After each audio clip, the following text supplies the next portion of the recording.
Alright, everybody, how we doing today? Time for the Middle Eastern news, eh? So this is from Reuters, and it says, Erdogan says Turkey to resume Syria offensive if truce deal falters.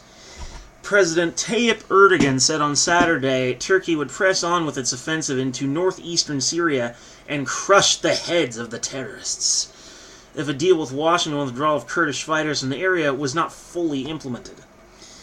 Erdogan agreed on Thursday in talks with the U.S. Vice President Mike Pence, a 5-day pause in the offensive to allow time for the Kurdish fighters to withdraw from a safe zone.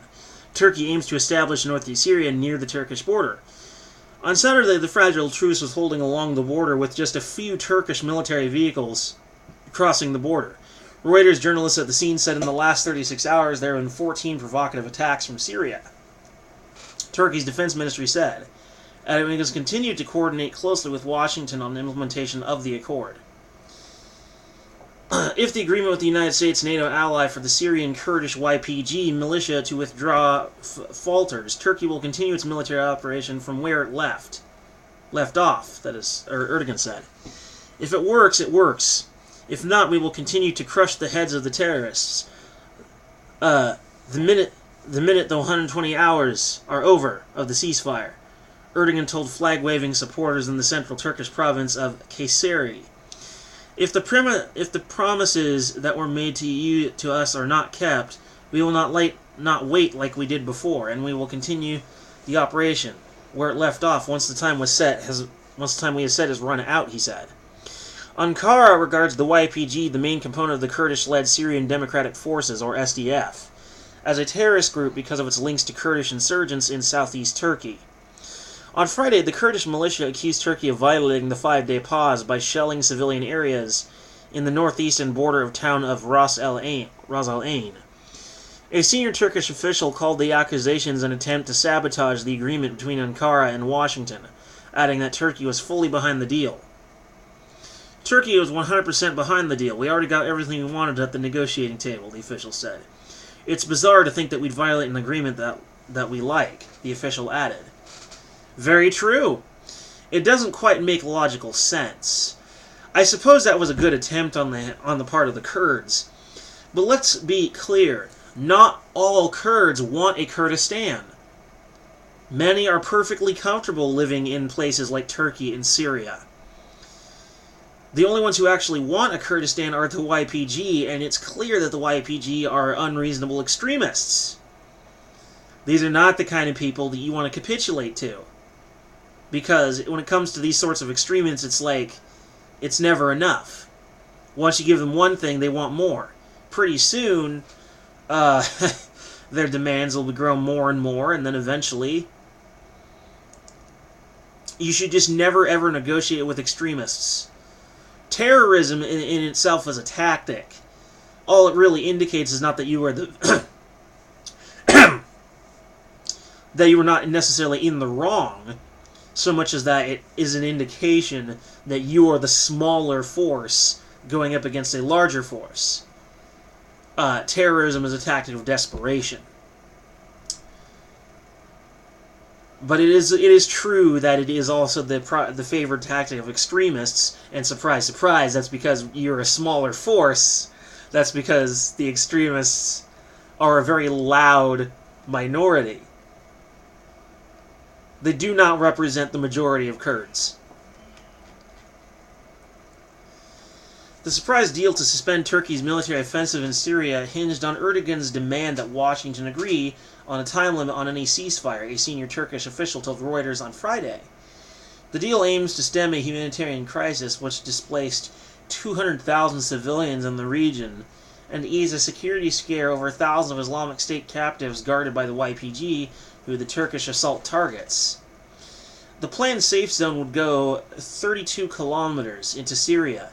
Erdogan said on Friday it would run for some 440 kilometers from west to east along the border, though the U.S. Special Envoy for Syria said the accord covered a smaller area where Turkish forces and their Syrian rebel allies were fighting. Erdogan also said on Friday Turkey would set up a dozen observation posts across northeast Syria, and that he would hold talks with Russian President Vladimir Putin on what steps to take in the planned safe zone next week. In retrospect, I'm glad that Trump pulled out, because this is really none of our business. That is none of our government's business. It's free for citizens to comment on, and, I think we should. Why am I the only one doing this? I ask myself.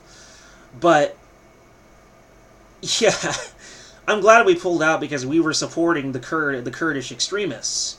As I said, not every Kurd actually wants a Kurdistan.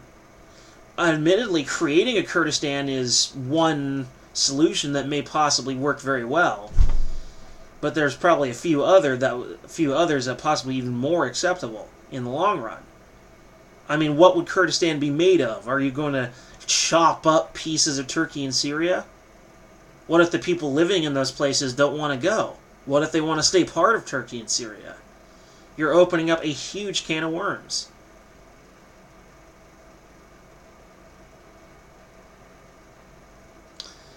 I think that you need to go for a solution that will make most people, not everyone, happy.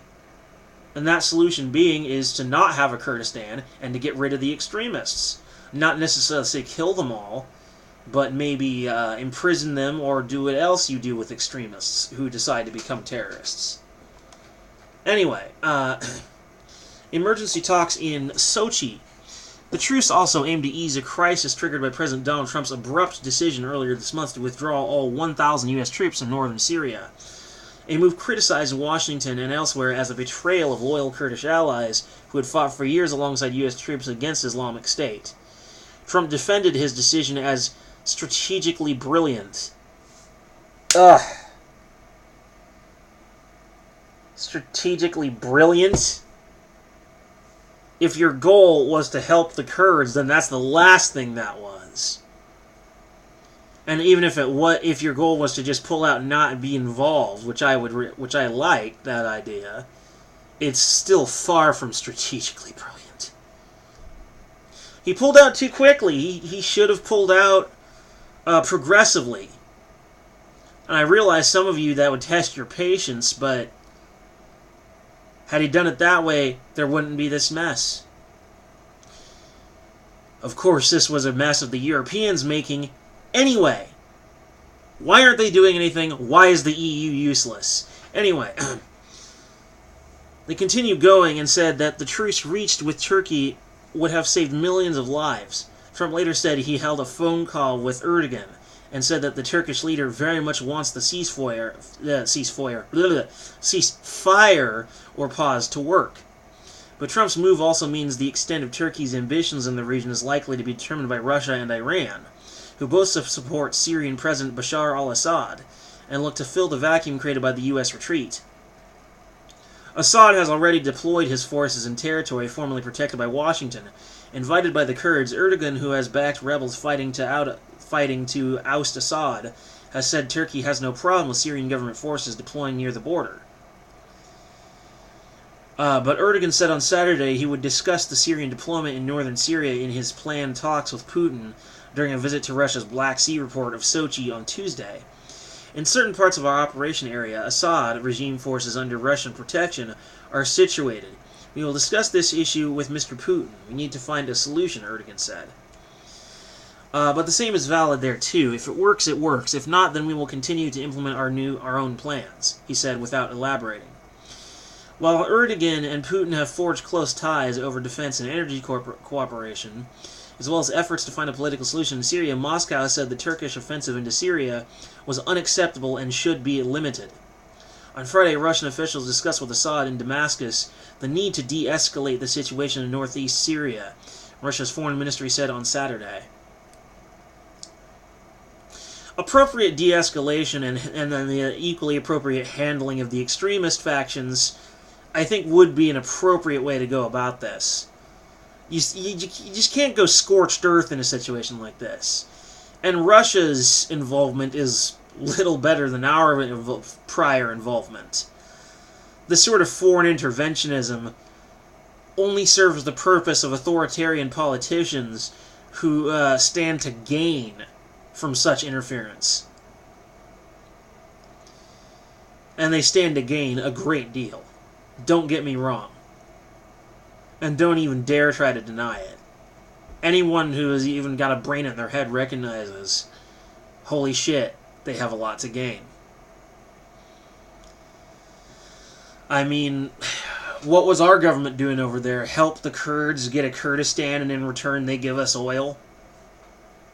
I'm sure they were trying to create some sort of naturalized Middle Eastern ally. That's probably what they were doing. And now that Trump's pulled us out, well, that just ruffles the feathers of the establishment, I'm sure. Well, score one for the Dream Team, am I right? But, look, guys, this is crazy.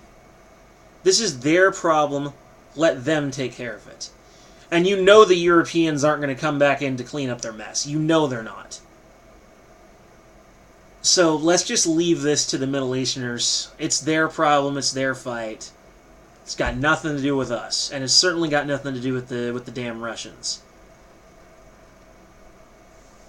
Anyway, peace.